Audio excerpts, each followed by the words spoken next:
Listen carefully, because this is not about mixed signals. This is not about games. And this is definitely not about someone being careless with emotions. This is about fear. Deep, silent, unspoken fear.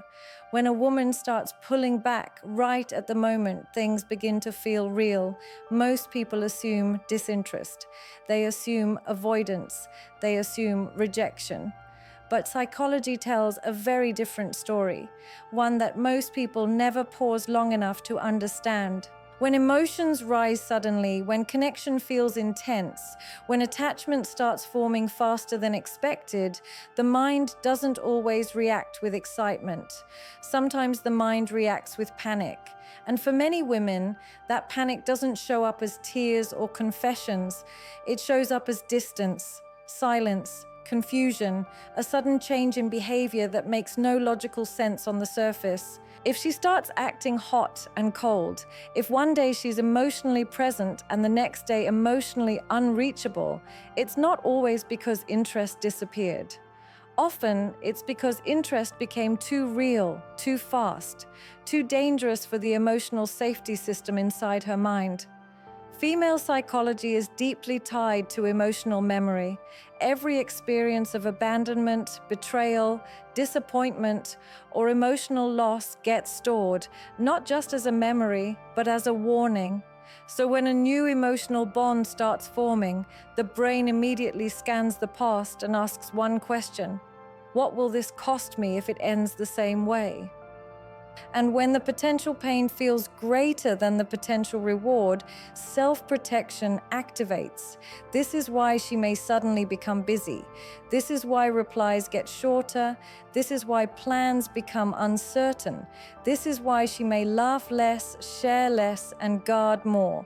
Not because she feels nothing, but because she feels too much and doesn't trust where it could lead. Falling for someone means losing control. It means vulnerability.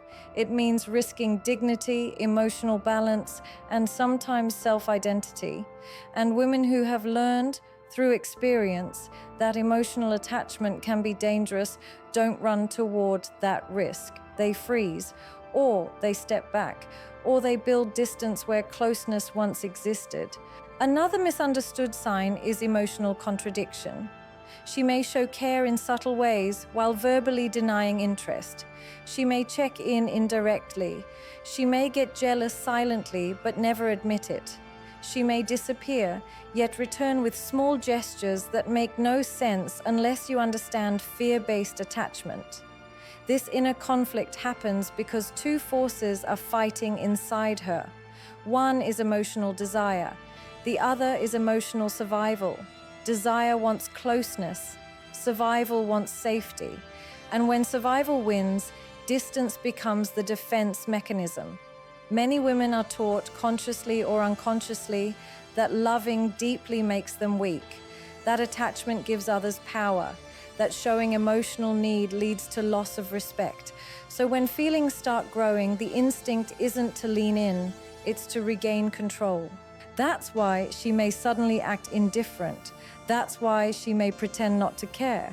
That's why she may convince herself that emotions are just confusion or temporary attraction. Because accepting the truth would mean admitting vulnerability, and vulnerability feels unsafe. Psychologically, this is known as emotional avoidance rooted in anxious attachment. It doesn't mean lack of interest. It means fear of emotional dependency, fear of being hurt, fear of repeating old patterns.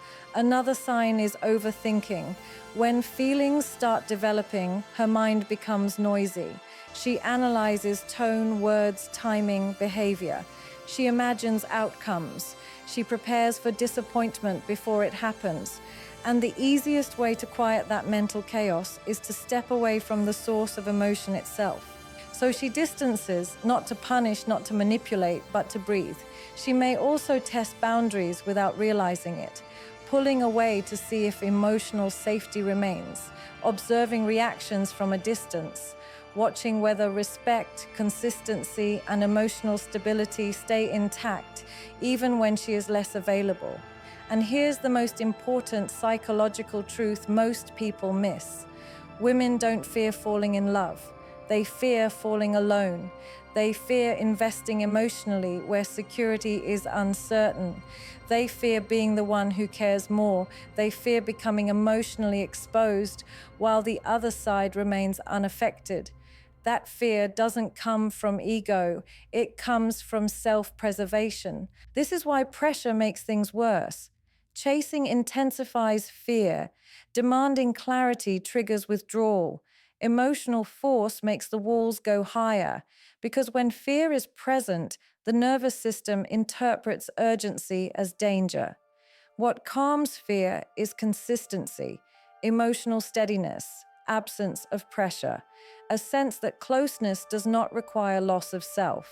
When safety increases, avoidance decreases naturally, and sometimes the strongest sign of emotional impact is not closeness, but hesitation, not pursuit, but pause, not expression, but silence.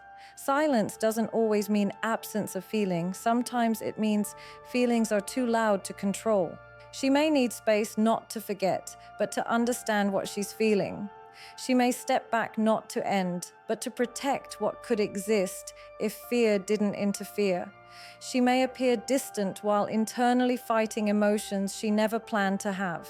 And if you misread that fear as rejection, you walk away from something that never lacked emotion, only certainty. Female psychology is complex because emotions run deep, and when depth meets risk, the response is rarely simple. Sometimes, the strongest connections don't begin with closeness. They begin with fear. And when that fear takes control, behavior shifts in ways that confuse anyone who is looking only at the surface. She may suddenly become more logical, more reserved, more focused on independence. This is not emotional coldness. It is emotional regulation. The mind is trying to slow the heart down before it gets too far ahead. She may convince herself that she doesn't need connection right now. She may emphasize self-growth, work, routines, distractions, not because those things suddenly matter more, but because they give structure when emotions feel overwhelming. Control feels safe, emotion feels risky. Another subtle sign is emotional mirroring followed by withdrawal. When she opens up and realizes she revealed too much, too quickly, fear steps in immediately. The next interaction feels guarded.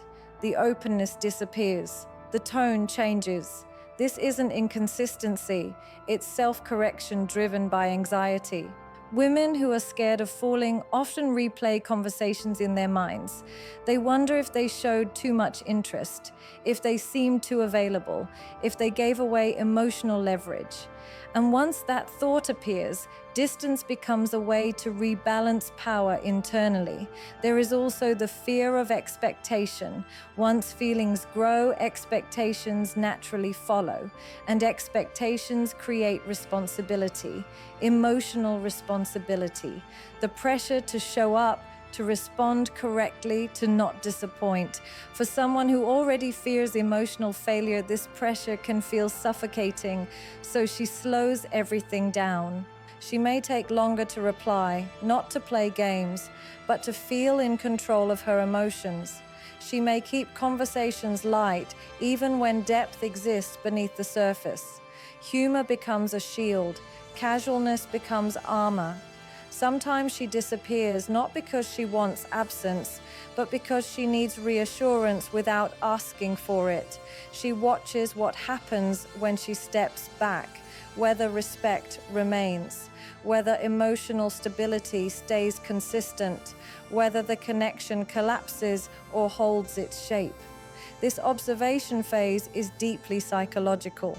She is subconsciously asking, is this safe enough for me to feel more? And fear is not loud. Fear is quiet. Fear does not announce itself. It hides behind rational excuses, busy schedules, emotional neutrality.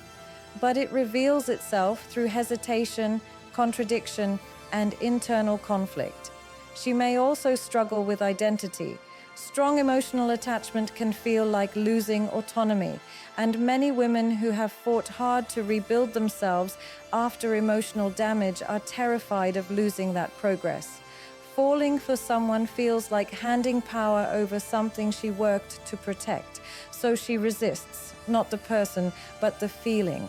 There are moments when she almost gives in, moments when warmth returns, when closeness slips out naturally, when care shows through small, unplanned gestures, and then fear returns again, stronger than before, pulling her back into emotional safety mode.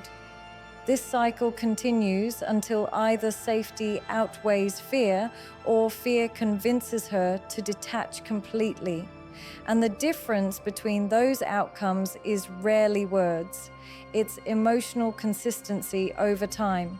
Women don't need grand gestures to feel safe. They need predictability, calm presence, emotional steadiness that doesn't change with mood or distance. When the nervous system senses stability, walls slowly come down. But if pressure, urgency, or emotional intensity increases too fast, fear interprets it as danger and distance grows again. This is why patience is not passive, it's psychological intelligence. Understanding that emotional withdrawal is sometimes a defense, not a decision. That silence can be fear speaking, not disinterest. And the most ironic part is this: the more she feels, the more she may appear distant, because feelings threaten emotional balance. And until safety replaces fear, distance feels like the only way to stay in control. That need for control is not about dominance or power over another person. It is about power over her own emotions. Once emotions start influencing decisions, focus, sleep, and self-image, the mind quickly tries to regain stability. Distance becomes a tool to quiet emotional noise. She may tell herself that timing is wrong, that circumstances are complicated, that this is not what she wants right now. These thoughts are rarely lies. They are protective interpretations created to make emotional withdrawal feel reasonable rather than fearful. Another psychological layer appears when past emotional trauma is involved. Even when healing has happened, the nervous system remembers pain long after the mind believes it has moved on. So when emotional closeness begins again, the body reacts before logic does. Tightness, restlessness, emotional fatigue. Pulling away feels like relief. She might also become unusually sensitive. Small changes in tone feel amplified. Silence feels heavier. Neutral responses feel personal. This heightened sensitivity is not weakness. It is a sign that emotional investment has already begun, and investment increases risk. Instead of asking for reassurance, she retreats, because asking would mean admitting need, and need feels dangerous when past experiences taught her that it leads to disappointment. There are moments when she watches from a distance, emotionally present but externally quiet. She notices consistency. She notices reactions. She notices whether kindness remains even when she is less available. This silent observation helps her decide whether emotional safety is possible. She may also test emotional independence, proving to herself that she can walk away, that she is not attached, that she still has control. This is often when she appears cold or detached, even though emotions are still active beneath the surface. And then there is the fear of being seen too deeply. Emotional closeness exposes insecurities, imperfections, and vulnerabilities she works hard to keep hidden. Distance allows her to maintain the version of herself that feels safe and composed. It's important to understand that fear of falling does not look dramatic. It looks calm. It looks composed. It looks like maturity on the outside, but inside there is constant emotional calculation. She may avoid emotionally charged conversations. She may redirect serious moments into lighter topics, not because depth is unwanted, but because depth threatens emotional stability. Sometimes she disappears right after a meaningful moment, right after connection feels strongest, because the contrast between closeness and fear becomes too intense to manage at once. This push-pull dynamic is not intentional manipulation. It is emotional self-defense learned over time. And the more she values emotional safety, the stronger the defense becomes. She may also fear future loss more than present connection. Anticipating pain feels safer than experiencing it unexpectedly. So she creates emotional distance now to avoid emotional devastation later. And until fear softens, until trust forms slowly and naturally, closeness will continue to feel both desired and dangerous at the same time. She may also struggle with internal contradictions, wanting to be close, craving warmth, yet pulling back at every sign of intensity. This is not confusion. It is the mind trying to reconcile desire with self-preservation. Each time emotions surge, the brain triggers caution, and distance becomes the tool to regain equilibrium. Small gestures may still leak through: subtle care, unnoticed attention, a soft smile, or a message that seems casual but carries meaning. These are the unconscious signs of attraction that fear cannot suppress, proof that emotional walls are not absence but protection. She may also overanalyze interactions endlessly, replaying words, tone, and timing, imagining every possible outcome. Every potential mistake, every misstep, every perceived vulnerability becomes amplified. And before action can follow, fear convinces her to step back so that control remains in her hands. Silence often becomes her shield, not because she doesn't feel, but because speaking would expose her to risk.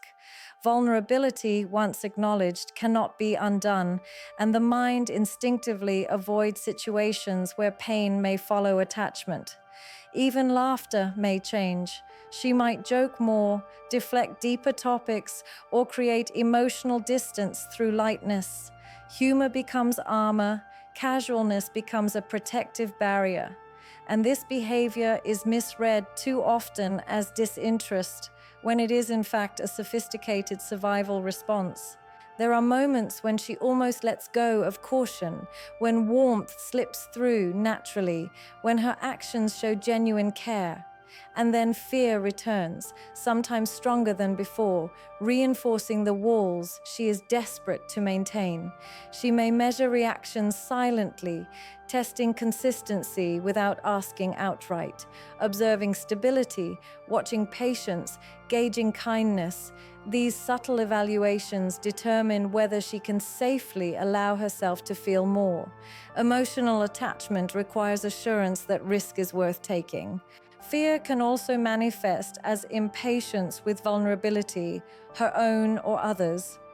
She may appear critical, withdrawn, or even aloof, simply because the internal chaos of emotion is overwhelming.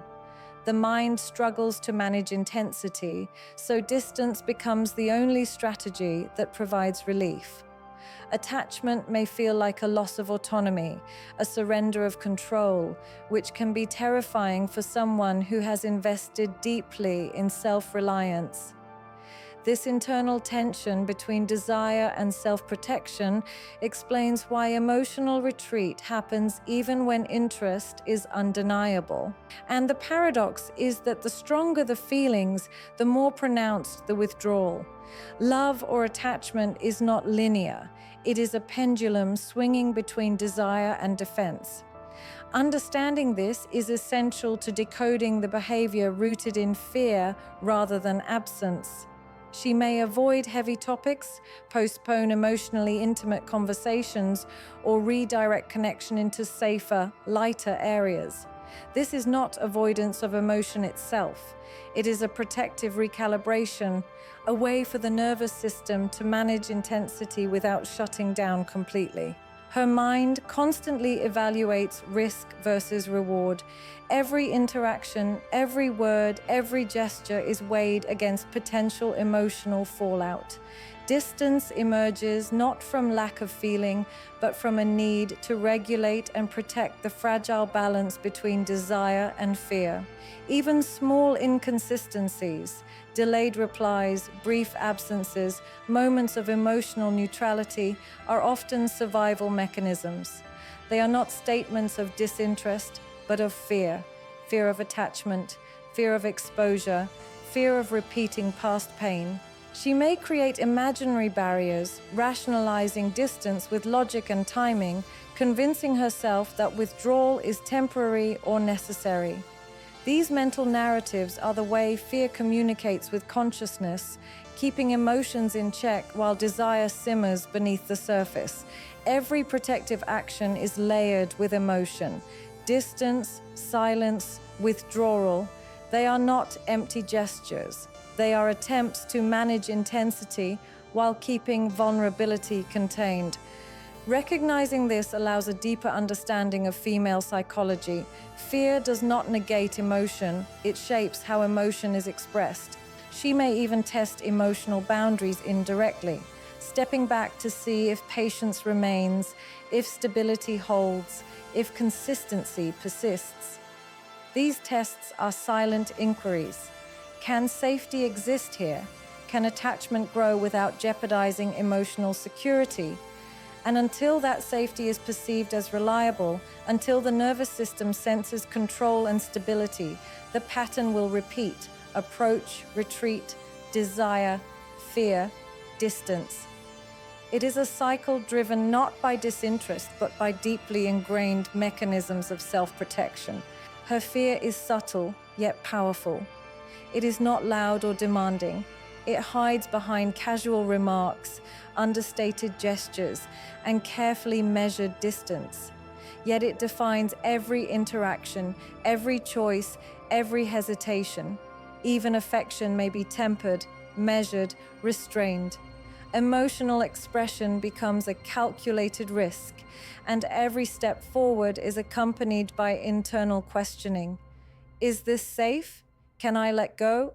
Will I regret this? She may avoid commitment, spoken or implied, not because she lacks feelings, but because commitment represents vulnerability on a scale that feels unmanageable. The more meaningful the connection, the more acute the fear. And often the signs are contradictory: warmth and distance, attention and withdrawal, engagement and retreat. This duality is the hallmark of fear-based attachment, showing that deep emotional interest exists even when behavior seems inconsistent. She may analyze not only interactions but intentions, testing authenticity before allowing deeper emotional investment. This is not mistrust, it is cautious calculation to ensure emotional safety before allowing attachment to deepen. And in the quiet moments when walls drop briefly, gestures of care become visible, small, nuanced, sometimes almost imperceptible. These are the moments that reveal truth, that fear is not absence and distance is not rejection. Even physical proximity, if available, may be met with hesitation, subtle withdrawal, careful touch, measured closeness. This is the nervous system regulating intensity, balancing desire with safety. Her mind constantly anticipates potential outcomes. Every connection carries the weight of hypothetical emotional consequences. Distance becomes a preemptive measure against possible pain before it arises. The pattern is persistent, recurring, and complex. Approach triggers fear. Fear triggers distance. Desire pushes forward. Anxiety pulls back. And until safety outweighs fear, this oscillation continues. Behavior shaped not by lack of interest, but by the intricate mechanisms of emotional self-preservation. So the truth is this: distance, Hesitation and silence are rarely signs of absence. They are the language of fear meeting emotion. She is not avoiding connection. She is protecting a heart that feels too deeply, a mind that calculates too carefully, and a soul that has learned to guard itself. Understanding this is not about excuses. It's about awareness. It's about seeing beyond the surface and recognizing that vulnerability is terrifying, and courage sometimes comes disguised as withdrawal. If patience, consistency, and respect for her emotional pace are offered, walls will gradually soften, and what once seemed guarded can become the deepest, truest connection. Never mistake fear for disinterest. Learn to honor it, respect it, and let it transform into trust. That is where real closeness begins.